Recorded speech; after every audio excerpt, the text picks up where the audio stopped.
The murky water hit Naomi Ellis in the face before she even registered the movement. Cold, sour mop water, laced with bleach and hallway grime, splashed across her skin, her hair, her cream blazer. The blazer she had picked this morning with careful hands because today was supposed to be history. Within seconds, the tailored jacket clung to her like wet paper, the fabric stained and sagging. Filthy drops slid from her curls straight down onto the keyboard, her open laptop. The screen flickered once, then went black. For a heartbeat, there was only dripping water and the distant hum of the muted conference call. "That's what cheaters deserve," the voice came from above her. Naomi blinked dirty water out of her eyes and looked up. Brandon Cole, her husband of 8 years, stood over her, breathing hard, one hand clenched around the handle of the empty mop bucket like it was a weapon he'd finally found the courage to use. His handsome face, the one she'd once trusted, loved, and rearranged her entire life around, was twisted with something so ugly she almost didn't recognize him. Behind him, leaning on the doorframe like a queen watching a public execution, was his mother. Lorraine Cole didn't say a word at first. She just folded her arms and watched, mouth curled, offering her son the kind of approving nod reserved for men who finally become strong. Naomi stayed seated at her desk, drenched, rigid, her hands still half raised as if they could somehow protect her from the thing that had already happened. The video call icon in the corner of the dead screen was still glowing faintly. 12 faces, executives in Tokyo, London, New York, had watched every second of that bucket tilting over her head. She had seen their shock reflected in the screen a split second before it died. 17 years of building a reputation for composure, for grace under fire, for never losing control in a room full of powerful men. And now this. "Did you hear me?" Brandon shouted, chest heaving. "I know about you and Victor. I know everything." Victor Chang, her mentor, her business partner, the man who'd brought her into the company 10 years ago, the man old enough to be her father and married to the same woman for 25 years. That was the everything Brandon thought he knew. If Naomi opened her mouth now, it wouldn't be to explain. It would be to scream. And she had never screamed for anyone. Not in boardrooms, not in negotiations, not for a husband who threw filth on her while she was working. So she said nothing. "Bran, honey," Lorraine finally purred, stepping forward to pat her son's arm. "Go clean up and change. You don't need to waste more breath on her. I'll talk to her." Her tone toward Naomi shifted like a blade slipping under skin. He slammed the office door on his way out. The impact was so violent a framed picture on the wall rattled, slipped, and fell, the glass cracking across a smiling wedding photo. Lorraine's heels echoed on the hardwood as she moved closer, the cloying scent of her perfume mixed with bleach and dirt, pressing against Naomi's throat. "You should have been a better wife," she whispered near Naomi's ear, voice sugar-coated poison. "My son deserves someone who puts him first, not some career woman who thinks she's better than everyone." Naomi rose slowly, water dripping from her blazer onto the floor in steady, quiet drops. Her eyes had shifted to a strange, still calm, like a lake just before a storm. She didn't answer. If she spoke now, it wouldn't be a conversation. It would be a verdict. She walked past Lorraine without a word, leaving a trail of wet footprints down the hallway of the house she'd bought 5 years earlier. Her phone buzzed from somewhere upstairs, frantic vibrations muffled by fabric. She made it to the guest bedroom, the room she'd been sleeping in alone for weeks, and finally pulled the phone from her pocket. 15 missed calls from Kelsey, 22 text messages. Kelsey Kim, her assistant, her right hand, the woman who knew every flight Naomi had taken and every contract clause she'd fought for. "Naomi, what happened?" The call cut out, your camera froze. "Mr. Sato from Tokyo is asking if everything is okay. London says they saw something." The meeting she'd been leading was not just any update. It was the final pre-signing review of a merger between her tech consulting firm and an international conglomerate. $20 billion, the largest deal of her career. The kind of merger that would permanently alter markets, careers, and balance sheets around the world. And her husband had just dumped a bucket of filthy water over her head in front of the people signing it. Naomi set the phone down, stripped off the ruined blazer, the soaked blouse, the skirt clinging to her legs. She stepped into the shower and turned the water as hot as she could stand it. Brown streaks ran down the drain, turning clear only after a minute. Downstairs, voices floated up. Brandon, Lorraine. Their tone sounded satisfied, cheerful even. They think they broke me, Naomi thought, closing her eyes under the stream. They think this is the end of something. They had no idea. She stepped out of the shower, wrapped herself in a towel, and stared at her reflection. Her dark hair, slicked back, showed the clean lines of her face. No mascara run, no smudged eyeliner. Dry eyes, completely dry. She hadn't cried. She wouldn't cry. Not for this. Not for them. Tomorrow morning at 10 a.m. Makra, she was supposed to sit on another video call and sign documents that would make her one of the most powerful women in the industry, and incredibly wealthy in a way neither Brandon nor Lorraine could even imagine. Tonight she decided she would do two things: sign that deal and leave this house forever. Both required the same skill she'd built her life on: preparation. Naomi dressed in clean clothes and pulled a suitcase from the top shelf of the closet. No sentimental hesitation, no standing around looking at memories that didn't deserve the air they took up. Underwear, 3 sharp suits, 2 pairs of heels, essential toiletries, passport, backup external drive. Her primary laptop was dead, possibly fried. It didn't matter. She never put all her leverage in one place. She grabbed the slim, encrypted backup laptop stored in a safe under the bed, a contingency most people would have called paranoid. Naomi called it survival. She zipped the suitcase, took her purse, picked up her phone, and walked downstairs. Lorraine and Brandon fell silent when she entered the kitchen. "Where do you think you're going?" Lorraine demanded, already shifting into that annoyed mother-in-law register Naomi knew too well. Naomi didn't look at her. She looked at Brandon, just once. Something in her expression, not rage, not tears, but a cold, precise absence, made him instinctively step back, as if he'd just realized he'd swung at someone who wasn't actually helpless. Then she turned, opened the front door, and walked out. No slam door, no shout, no dramatic exit. Just a quiet, controlled closing, the same way she'd left for work 1,000 mornings before. She walked down the path of the manicured suburban yard, the yard of a house paid for entirely with her money, the house whose deed had only her name on it. Her silver electric sedan blinked awake as she approached. She placed the suitcase in the trunk, slipped into the driver's seat, and exhaled for the first time in what felt like hours. Her phone rang. "Kels," she answered, voice level. "Oh my God, Naomi, are you okay? What happened?" They could see something on the call, but the screen froze. "And Mr. Sato is freaking out, and London keeps asking." "Technical issue," Naomi said calmly. "Tell them there was a water incident in my home office. I'll rejoin from a different location in 2 hours." Kelsey hesitated. "Naomi, your laptop—" "I have another one. Send the link to my backup email. I'll be ready." There was a pause. "You're sure?" "I'm sure."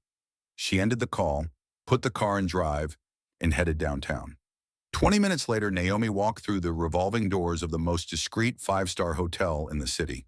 The staff recognized her surname from previous quiet stays and didn't blink at her request for an immediate suite with fast, secure internet. "Of course, Miss Ellis," the concierge said. "We'll have it ready right away." Within 30 minutes, she was upstairs in a light-filled suite with a city view, her suitcase open on the stand, her backup laptop on the desk. 90 minutes until the call resumed. Plenty of time. She washed her face again properly, dried her hair, and pulled on a navy sheath dress Kelsey always said made her look like a walking closing bell. Simple pearl studs, nude heels from her suitcase, no trace of mop water, no trace of humiliation, only precision. While she worked on her face, her mind replayed the last 3 months like a legal file. Lorraine had arrived with 4 suitcases and a story about renovations in her building. "It'll just be for a couple of weeks," she'd said, hands clasped, voice tremulous. "You know how those contractors are. I didn't have anywhere else to go." Brandon had looked at Naomi with pleading eyes. "Mom's had a rough year. She just needs a little support." Naomi had smiled and said, "Of course she can stay. even as something in her gut tightened. You do not get to the top of a cutthroat industry without listening when your instincts whisper. Week 1, Lorraine cooked dinner and complimented Naomi's clothes and asked earnest questions about all that tech stuff, like she genuinely cared. She laughed at Naomi's jokes, washed the dishes, and told everyone how proud she was of my brilliant daughter-in-law. Week 2, the comments started. You work late an awful lot, dear. Brandon must get lonely without his wife. Victor must be very important. All those business trips together. My Brandon is such a catch. I'm surprised you're not home more. Always delivered with a chuckle and a pat on the arm, like it was harmless teasing. Naomi had shrugged it off at first. She'd been through worse. Week 3, Naomi came home to find the entire living room rearranged. The artwork she'd chosen replaced. Her favorite throw pillows gone. It needed a woman's touch, Lorraine said, beaming. No offense, dear, but you've been so busy with work.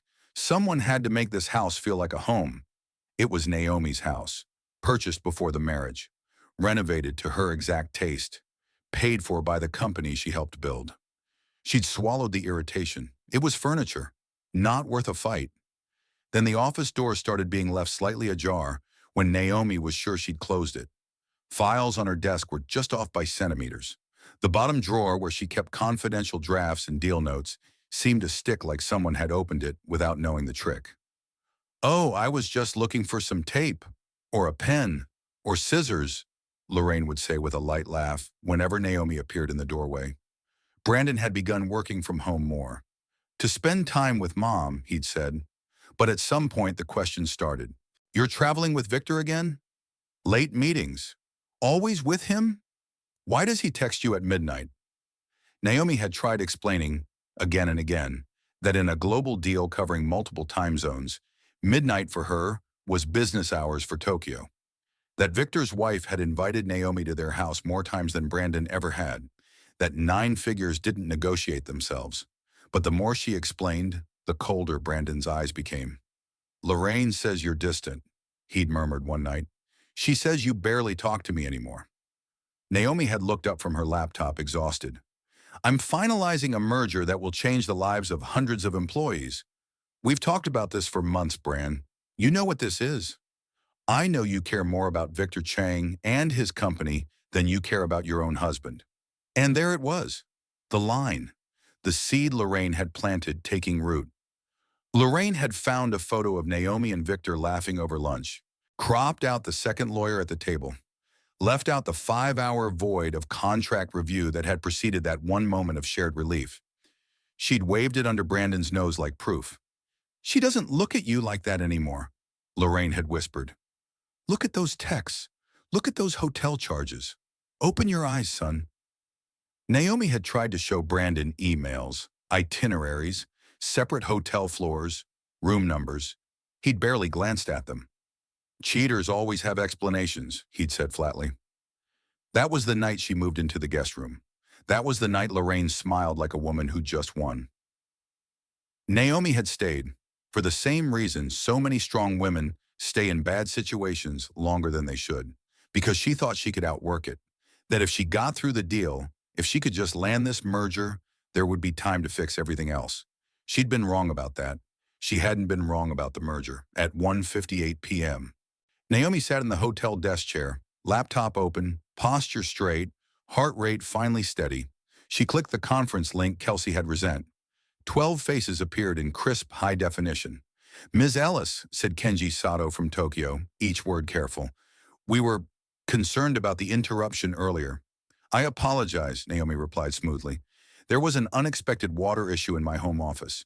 I've relocated to ensure we can proceed without further disruption. Not a lie, just not the whole truth. Kenji nodded, visibly relieved.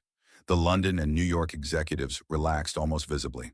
If Naomi Ellis said an issue was handled, it was handled. That was the reputation she'd built. The one bucket of mop water couldn't ruin. For the next 90 minutes, they reviewed the last details that stood between her and a $20 billion signing. Employee stock protections, integration timelines, governance structures, exit clauses. She had every answer ready. Every slide, every scenario, every risk mitigation plan. Victor watched her from a small square on the screen, brows slightly drawn together. He saw the extra tightness in her jaw, the way she held herself a fraction more rigid than usual. He asked no questions about it. Naomi would speak when she wanted to speak. At the end, Kenji smiled faintly. Ms. Ellis, Mr. Chang, I believe we are ready. The final documents will be sent to you tonight for review. We reconvene tomorrow at 10 a.m. Eastern for signatures. We'll be ready, Naomi said. Only when all 12 squares blinked out and the meeting window disappeared did she allow herself to lean back in the chair and close her eyes.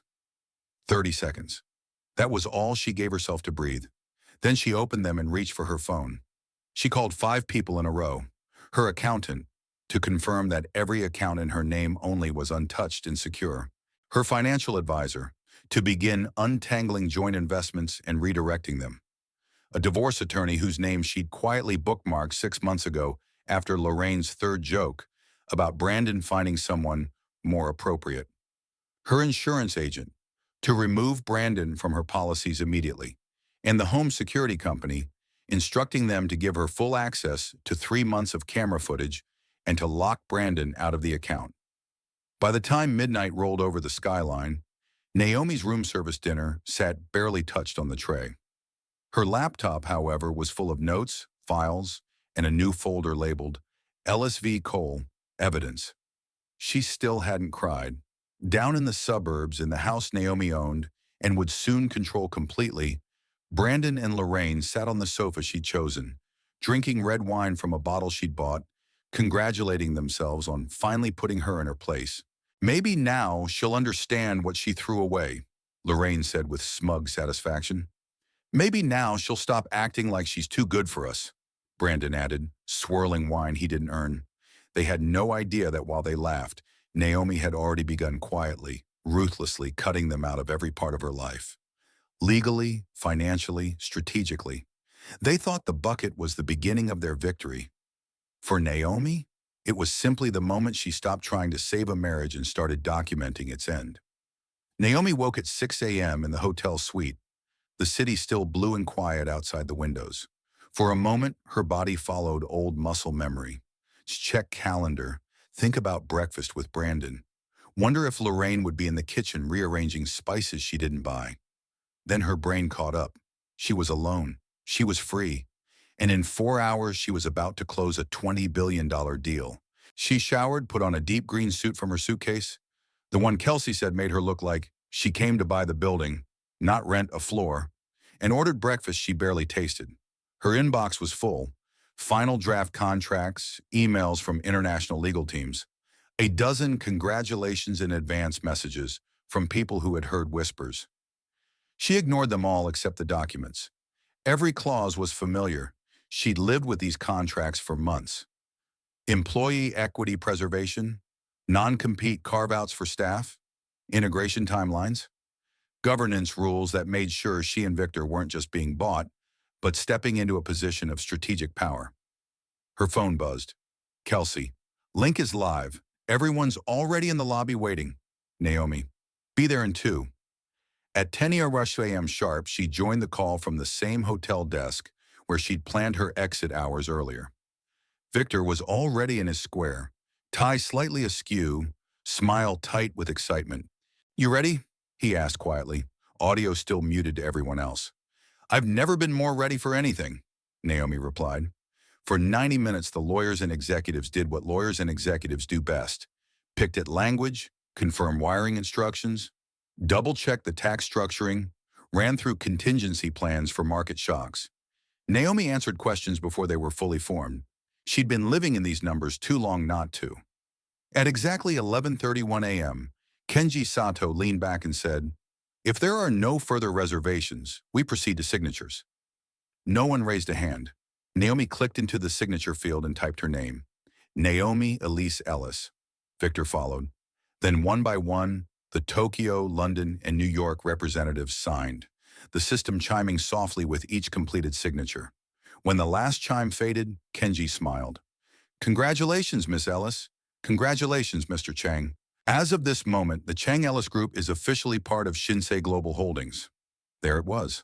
Months of flights, 18-hour days, endless negotiations, and one bucket of dirty water, crystallizing into a single sentence. Likewise, Naomi said, we look forward to what we will build together. They logged off one by one until only two squares remained, Naomi and Victor. He didn't bother with pleasantries. What happened yesterday? He asked quietly. Something that has nothing to do with the company, Naomi replied. Naomi, I'm safe. The deal is safe. That's all that matters right now. He studied her face through the camera.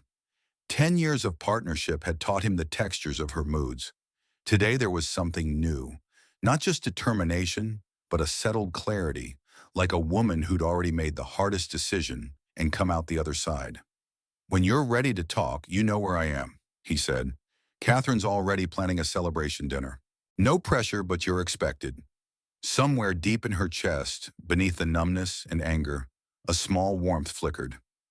Real people, real loyalty, not the conditional love Lorraine weaponized. I'll be there, Naomi said. When the call ended, her phone lit up. News alerts, congratulatory texts, emails from journalists who'd somehow received embargoed press releases 30 seconds early. She responded to one person, Kelsey.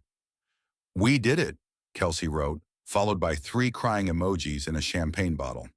We did, Naomi answered. Take the rest of the day off. Seriously, go celebrate. Did you sleep at all? I will, eventually. Naomi put the phone down. The quiet of the hotel room pressed in, heavy but clean. No Lorraine banging pots in the kitchen. No Brandon slamming doors. Just the hum of the air conditioning and the muted pulse of the city below. Her mind slid backward, uninvited, to the day Lorraine had walked into their lives temporarily. Of course she can stay, Naomi had said, because she'd wanted to be the kind of wife who didn't make Brandon choose between his mother and his marriage. That had been her first mistake. Assuming there was a version of this where Lorraine didn't demand to be chosen. The helpful little changes, the concerned questions, the constant narrative that Naomi's success was somehow a threat, not a blessing. She's never home. She talks to that man more than she talks to you. A real wife wouldn't let her husband feel lonely. In between, there were other, smaller thefts Naomi hadn't initially recognized as part of a pattern. The missing diamond studs that belonged to Naomi's grandmother. The maxed-out joint credit card bill with charges Naomi didn't recognize. Boutiques, luxury home goods, spa appointments. The way their neighbors had slowly started greeting Lorraine in the driveway with sympathetic smiles while giving Naomi cooler nods.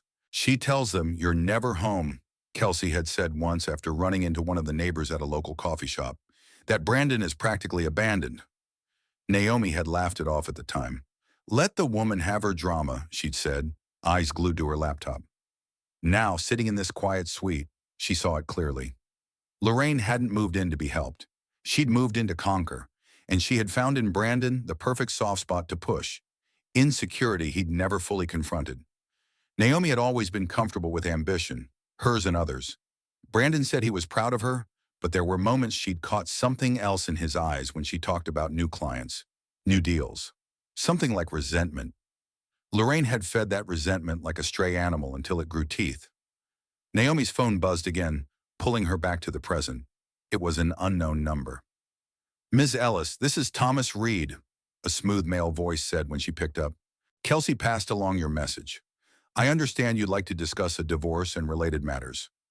Straight to the point. Good. Yes, Naomi replied. I want to file as soon as legally possible. I also need restraining orders prepared for 2 individuals. She said individuals instead of the man who poured filthy water on me and the woman who engineered it, because that's what you do when you've spent your life turning rage into strategy. Understood, Thomas said. I'll email you a list of documents and evidence I'll need. The more detailed your records, the faster we can move. Naomi glanced at the new folder on her desktop. You'll have everything you need, she said. After the call, she opened the security company's portal, logged into the cloud archive, and began sorting footage. Lorraine opening her office drawers. Lorraine leaving the master bedroom wearing jewelry Naomi hadn't seen in weeks. Brandon arriving home late, lying about his location in text while the camera timestamp proved otherwise. Lorraine and Brandon whispering in the kitchen, faces tight and ugly as they discussed, teaching her a lesson. And eventually yesterday, Brandon holding a bucket, Lorraine standing behind him, smiling. Naomi seated at her desk, headset on, mid-sentence, until the water hit. Naomi watched that clip only once, long enough to confirm the angle was clear, the audio crisp, the assault unmistakable. Then she saved it into the evidence folder and moved on. Weeks earlier, she'd noticed that their joint credit card bills were thicker. She'd started scanning each line more carefully. Expensive wine she hadn't drunk, designer scarves she hadn't seen, home goods from stores Lorraine loved to mention by name. Naomi had called the bank, requested copies of signed receipts, and quietly photographed Lorraine wearing the missing jewelry at church events and brunches she didn't think Naomi knew about. She'd known something was coming. She just hadn't known it would involve a bucket. By late afternoon, Thomas's email arrived with a list of questions and requests. Naomi responded with organized folders that would make an auditor weep with joy. Financial statements, prenuptial agreement scans, property deeds, screenshots of texts, annotated lists of who had said what and when. She worked until the sky outside dimmed to gold, then deepened to indigo. At some point, room service knocked again. She signed the receipt without looking at the tray. Across town, in the house that no longer felt like hers in any way but legal, Brandon and Lorraine were on the couch again, watching game shows and drinking from Naomi's wine collection. "You did the right thing," Lorraine said. "Men have to stand up for themselves. She would have walked all over you forever if you hadn't." Brandon wanted to believe that. He wanted to believe he'd been brave, not cruel, righteous, not ridiculous. "She'll come crawling back," Lorraine added, "once she realizes what she's lost." Brandon nodded, trying to ignore the faint, gnawing unease in his chest. He hadn't liked the look in Naomi's eyes when she left. It hadn't been fear or guilt. It had been something else, something that made him feel small. He drained his glass. "By then, it'll be too late," he said stubbornly. "I'm done." "Good boy," Lorraine murmured. Neither of them had turned on a business channel all day. If they had, they might have seen a headline sliding across the bottom of the screen. Shinsei Global closes 20-beer acquisition of Chang Ellis Group. Lead negotiator Naomi Ellis to receive estimated 8B payout. They might have seen Naomi's face on the screen they'd watched game shows on for months. But they didn't. They were too busy celebrating the day they thought they broke her. Naomi slept that night in the quiet hotel bed, resolved the only weight pressing on her chest. Tomorrow the world would learn who she really was, and very soon after, Brandon and Lorraine would learn who she was without them. The next day, Naomi woke before her alarm. For a moment, she lay in the dim room and listened. To her own steady breathing, to the hush of the city, to the total absence of someone else's footsteps or nagging voice. No Brandon asking where his shirt was. No Lorraine banging cupboard doors passive-aggressively. Just silence. She got dressed in the same green suit from the signing ceremony, not out of sentimentality, but because she liked the way it made her feel. Sharp, unshakable. As she fastened her watch, an email pinged. All signatures confirmed. Press release scheduled for 2:01 p.m. Eastern. It was almost time. At 9:55 a.m., Naomi joined a short follow-up call with Shinsei's PR team. They reviewed key messaging. She confirmed she wouldn't give personal interviews yet. The story would be strictly business. "We'll respect that," the head of comms said, "though I can't promise the media won't dig on their own." "They always do," Naomi replied. "That's their job. This is mine." When the call ended, she did something she hadn't done in months. She turned her phone off completely, set it on the bedside table, and walked away from it. Across town, Brandon was in his small marketing office, sipping coffee that was too bitter, scrolling his emails, ignoring the nagging feeling that maybe, just maybe, he'd gone too far yesterday. His phone buzzed with a text from an old college friend. "Dude, is your wife the Naomi Ellis everyone's talking about on CNBC?" He frowned. "What are you talking about?" He typed back. "Turn on any business channel, you'll see." Brandon rolled his eyes but grabbed the remote on instinct and flipped to a news station. He froze. On the screen, framed by glossy graphics and stock tickers, was Naomi. They were playing B-roll footage from last year. Naomi on a conference stage, gesturing toward a slide about digital transformation, eyes bright, shoulders relaxed. Beside her, the anchor's voice was smooth and excited. Shinsei Global has just finalized a $20 billion acquisition of the Chang Ellis Group, a tech consulting powerhouse that's quietly advised some of the biggest companies in the world. Lead negotiator and equity partner Naomi Ellis is now estimated to be worth approximately $8 billion after taxes and distributions. $8 billion. Brandon's mug slipped from his hand and shattered on the floor. Coffee splashed his shoes. He didn't even feel it. On screen, they cut to a photo from yesterday's signing. Naomi in her green suit, composed and luminous, sitting at a polished conference table, stylus poised above a tablet. Nothing about mop water. Nothing about a bucket. Just power. The anchor continued. Ellis has a reputation for staying out of the spotlight, but industry insiders have long credited her strategic mind with several major corporate turnarounds. Today's merger brings her decisiveness and vision firmly into public view. Brandon's phone pinged again and again. From a client. "Wait, you're married to her? Can you introduce us?" From his cousin. "Bro, your wife's a billionaire and you still renting office space?" From an acquaintance he barely remembered. "Congrats by association. Guess you married up more than we knew." He barely saw the words. All he could see was Naomi sitting at her desk yesterday, headset on, while he had raised a bucket over her head. He had humiliated her on the eve of this. He didn't have time to process it before his phone rang. His mother. "Greggy, are you watching?" Lorraine shrieked the moment he answered. "Is that your Naomi? They're saying she's worth billions. That means you're worth billions. Community property. We'll fight for half." "There's a prenup," Brandon said hollowly, eyes glued to Naomi's face on the screen. "What?" "We signed one before we got married, at my insistence." He laughed once, a sound with no humor in it. "I wanted to protect my investments. Any assets acquired separately during the marriage stay separate." Silence crackled over the line as Lorraine processed that. "She tricked you," she spat. "She planned this."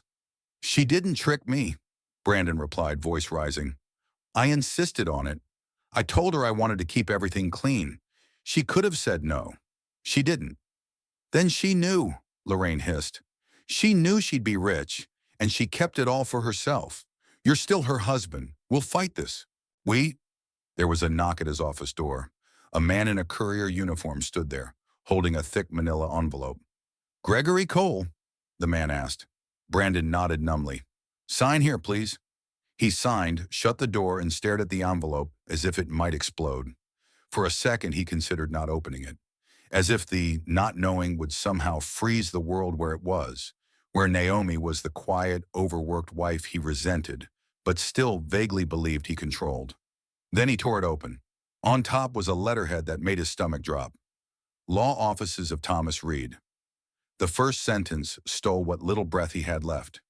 "Dear Mr. Cole, this letter is to inform you that our client, Ms. Naomi Ellis, has filed for dissolution of marriage. Effective immediately. Dissolution of marriage. Restraining order. Exclusive possession of the marital home." Brandon read the phrases without truly understanding them, until he hit the section outlining the proposed division of assets. Naomi retained full ownership of the house purchased prior to marriage exclusively in her name, all personal investment accounts and holdings in the Chang Ellis Group, all vehicles purchased under her name, miscellaneous personal property detailed in attached exhibits he would receive, temporary support of $50,000, payable in 2 installments over 2 months, permission to retrieve listed personal items from the residence within 60 days under supervised conditions, 50,000. He tried to compute how that number looked next to 8 billion and found that his brain simply refused. The next pages were worse. Screenshots of his text messages to Lila, the young grocery store clerk he'd been seeing for months after he'd convinced himself Naomi had betrayed him. Photos of hotel receipts, credit card statements, and then the attachments, security footage stills. In one, he was opening Naomi's office drawers with his mother. In another, Lorraine was leaving the master bedroom with jewelry Naomi had claimed was missing. In the last, the clearest one, Brandon stood over Naomi with a bucket in his hands, filthy water mid-air above his wife's head. His hands started to shake. "She recorded it," he whispered. Of course she did, some bitter part of him thought. She records everything. That's why she wins. His phone buzzed again. A text from a former colleague. Dude, is it true you dumped water on her while she was finalizing that deal? Another from a client. Hey, can you ask Naomi if she'd consider advising us? No offense, but if she's available, we'd rather move our contract to her. The world was shifting under his feet faster than he could compensate. Later that afternoon, Brandon met a young lawyer named Ethan Cho, the only one he could afford, charging less than half Thomas Reed's rate. Ethan flipped through the documents, his neutral face becoming more and more strained. I'm going to be honest, Mr. Cole, he said finally. You have no leverage here. The prenup is clear. The evidence of your affair is extensive, and the video of the water incident will destroy you in front of any judge with a pulse. So I get nothing? Brandon asked, stunned. After everything? After all these years? You get $50,000 and the chance to walk away without this turning into a public circus that will haunt your ability to work in any adjacent industry, Ethan said bluntly. If you fight, you'll spend more than you could possibly gain in legal fees, and the media will eat you alive. She's a newly minted billionaire. You're the husband who humiliated her the day before she made history. That's not a fight you win. Brandon stared at the papers. 8 years of marriage, $8 billion in value, a $50,000 exit. He was still processing that when his phone lit up with Lila's name. We need to talk, she said later at the coffee shop where they'd first kissed. Her eyes were red. Her phone sat on the table between them, screen lit with an article titled, Billionaire Dealmaker's Husband Caught Cheating with Store Clerk. She'd seen the photos, the headlines, the narrative that had already painted her as the cheap cliché, the young woman who thought she was trading up and ended up collateral damage. You told me your marriage was over, she whispered. You told me she didn't care about you. You didn't tell me she was building a multi-billion-dollar empire while you were complaining about her ambition. I didn't know, he said, and for once it was true. I swear to you, Lila, I had no idea she was worth that kind of money. That's not the part that matters, Lila snapped. You let your mother use me to hurt her. You lied to me. You let me walk into this mess blind. She shoved her chair back. I'm not going down with you. Lose my number. She left without looking back. Brandon went home to his mother's apartment that night, where Lorraine was pacing with a crumpled tissue in her hand and a rash of panic on her neck. They're saying I stole jewelry, she fumed. They're saying I maxed your card. She's threatening criminal charges if I don't pay it back. Can you believe it? After everything I've done for you, I believe it, Brandon said quietly, because you did steal it, and you did max the card. How dare you? How dare you? He snapped finally, something in him snapping loose. How dare you blow up my marriage, poison me for months, push me into an affair, encourage me to humiliate my own wife, and then stand there acting like you're the victim. I was protecting you. She was cheating. She wasn't, Brandon cut in. Victor is old enough to be her father. He's married. They were working, and you twisted every late night into a story you liked better. Lorraine stared at him like he'd betrayed her more than anyone ever had. If that's what you think, maybe you should go stay with your precious billionaire, she hissed.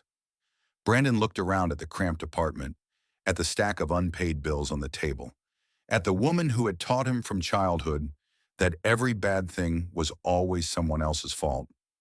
He picked up his duffel bag. Maybe I will go, he said. Maybe that's the first smart thing you've suggested in months. He didn't go to Naomi. He checked into a cheap motel instead. The neon sign outside the window blinked, vacancy all night, bathing the room in a sickly red light. While he stared at a stained ceiling, his soon-to-be ex-wife was having dinner at a quiet restaurant with Victor and his wife, Catherine, who hugged Naomi like family when she arrived. You did it, Catherine said, eyes misty. You dragged this stubborn man of mine through that deal and came out a billionaire. We did it, Naomi corrected automatically. But when Catherine asked gently, Victor told me a little about what happened with Brandon. Are you okay?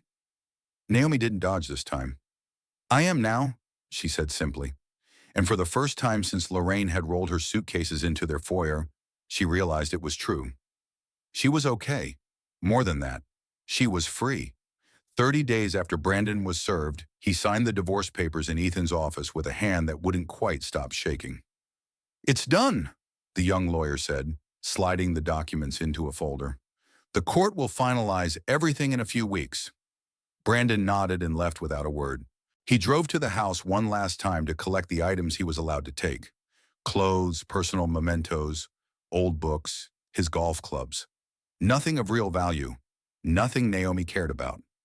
The house felt hollow when he stepped inside. Naomi had already had most of the furniture removed and sent to storage or consignment. Their frame photos were gone, replaced by empty hooks and faint outlines on the walls. He walked through the rooms like a ghost haunting his own past. The kitchen where Naomi used to dance barefoot on Saturday mornings. The living room where Lorraine had slowly staged her little takeover. The bedroom where he'd stopped reaching for his wife long before he accused her of not wanting him. There was no trace of Naomi now, just echo and dust. 60 days later, a for sale sign appeared on the lawn. The listing emphasized exclusive, fully renovated property, not home where an idiot destroyed his life over his insecurities. The house sold above asking in less than 3 weeks. Naomi never set foot in it again. She moved permanently into a penthouse in a glass tower downtown. Floor-to-ceiling windows, clean lines, no memories. Nicole helped her move a few suitcases and a laptop. "You own this building now?" Nicole joked as they stood in the living room the first day. "Not yet," Naomi said. "Give me time." She spent the next months building a life that had nothing to do with Brandon. Long dinners with friends she'd neglected. Weekend visits with her goddaughter. A trip across Europe that started as 2 weeks and stretched into 6 when she realized nothing was actually forcing her to come back early. There was Paris, where she ate breakfast alone at the street cafes and realized she loved her own company. Rome, where an old woman selling scarves told her in broken English that she had businesswoman eyes and blessed her. Barcelona, where she watched the sun slip into the sea and felt for the first time like she wasn't racing against a clock. She sent Kelsey postcards from every city. Kelsey sent back photos of the office they had built together, staff celebrating stock grants and bonuses enabled by the merger. "You changed our lives," Kelsey wrote once. "We'll never forget what you did for us." Naomi pinned that note to the small corkboard in her hotel room and stared at it longer than she had stared at any bank balance. Money was numbers. This was proof of impact. Back home, she launched a foundation dedicated to getting more women into tech and funding their startups. She sat on panels, gave quiet, sharp interviews about strategy and leadership, and dodged every attempt by journalists to pull her into a salacious narrative about her personal life. "Your divorce has been widely discussed," one interviewer prodded during a live-streamed event. "Do you feel your success contributed to the breakdown of your marriage?" Naomi didn't flinch. "I feel my ex-husband's inability to handle my success contributed to the breakdown of my marriage," she replied. And that's enough said on that. The audience erupted in applause. The clip went viral by morning. Thousands of women left comments online. "She said what needed to be said. I feel so seen. Saving this for when I need courage."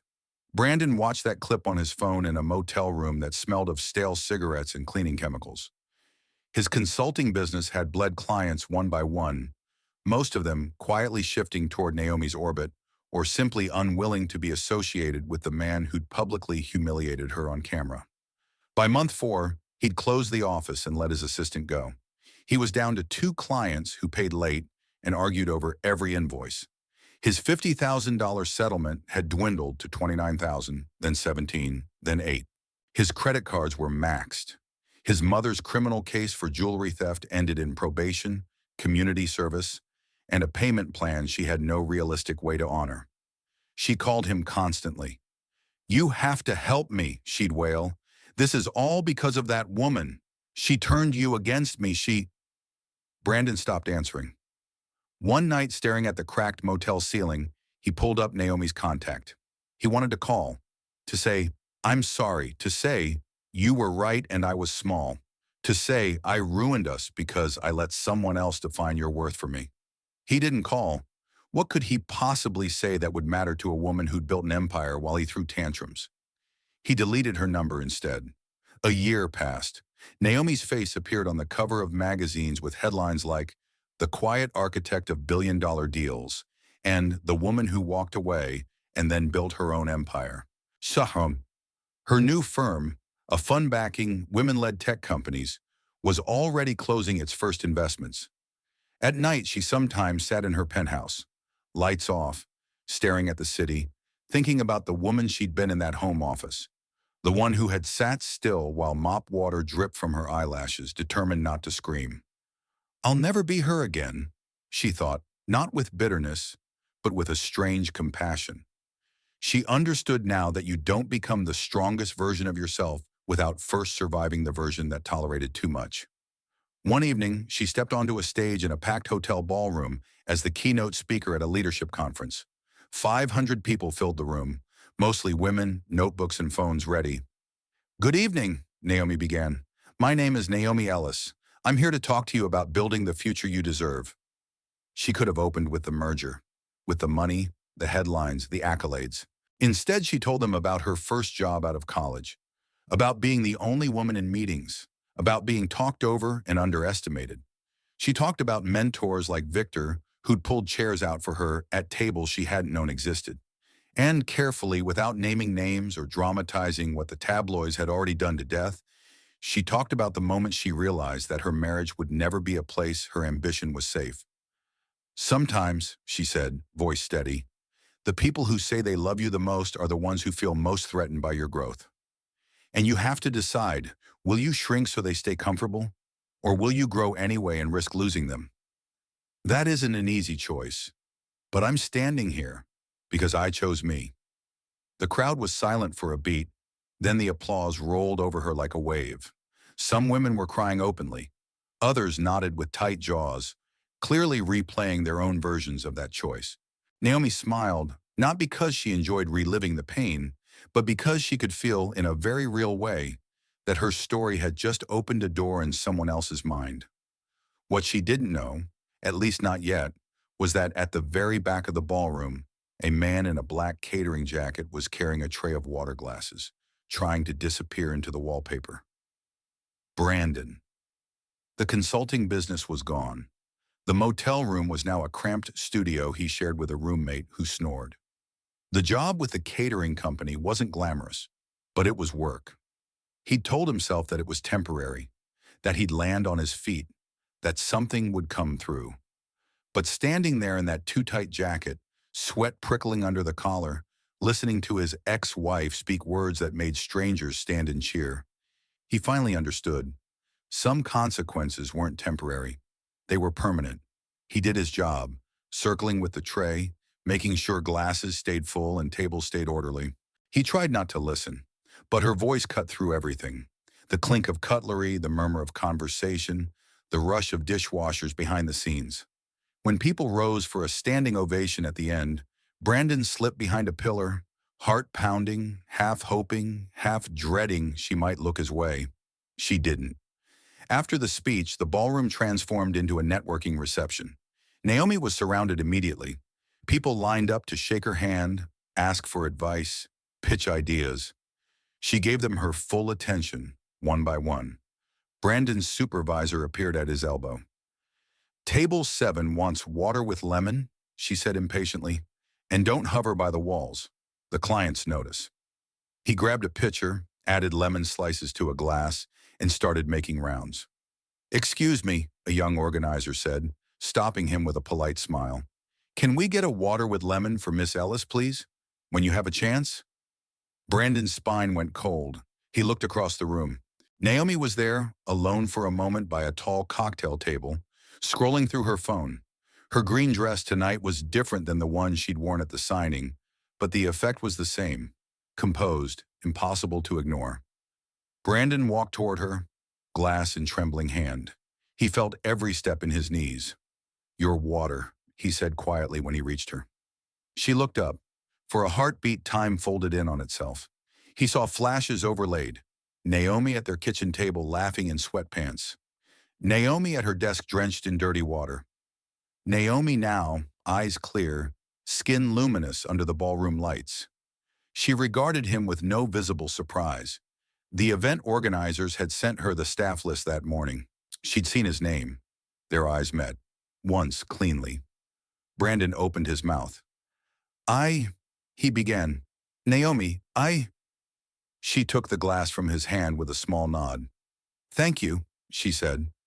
Not warmly, not icily, just polite, professional.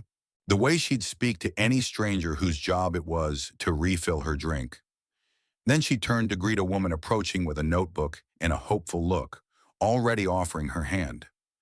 Brandon stood there for a second, invisible, before his training kicked back in and he stepped away. He finished his shift in a blur.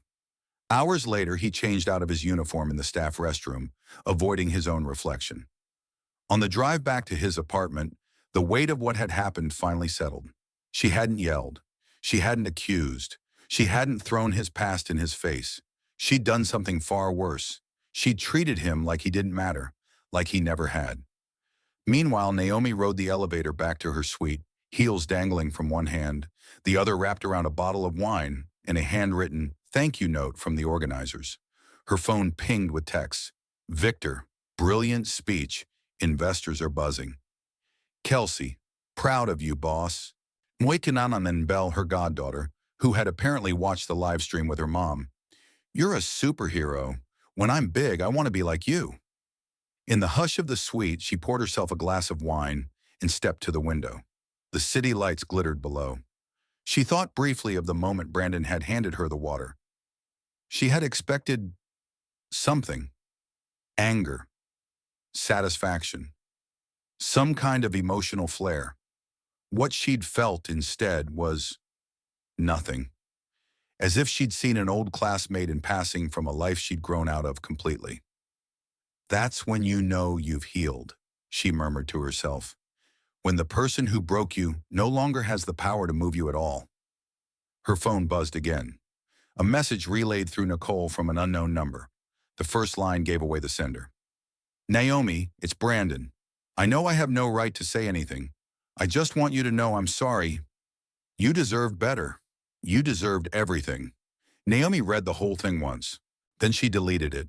He wasn't wrong. She had deserved better. But she'd already given herself what he never could. Her own freedom, her own respect, her own future. She didn't owe him her forgiveness, her energy, or her attention. She set the phone aside, sank onto the couch and opened a notebook full of ideas for the fund she and Victor were building. Companies to back, founders to call, scholarships to expand. In another part of the city, Brandon lay awake staring at a cracked ceiling, feeling the full weight of regret. In another part of that same city, Lorraine sat alone at her kitchen table, staring at bills she couldn't pay, furious at a world that no longer indulged her victim stories. And in a glass tower high above them both, Naomi Ellis closed her eyes and slept deeply, knowing that every step she took now was her own. She'd lost a husband and a house, but she'd gained something infinitely more valuable, a life where no one could pour filth on her success and call it love. And that was a deal worth more than $20 billion.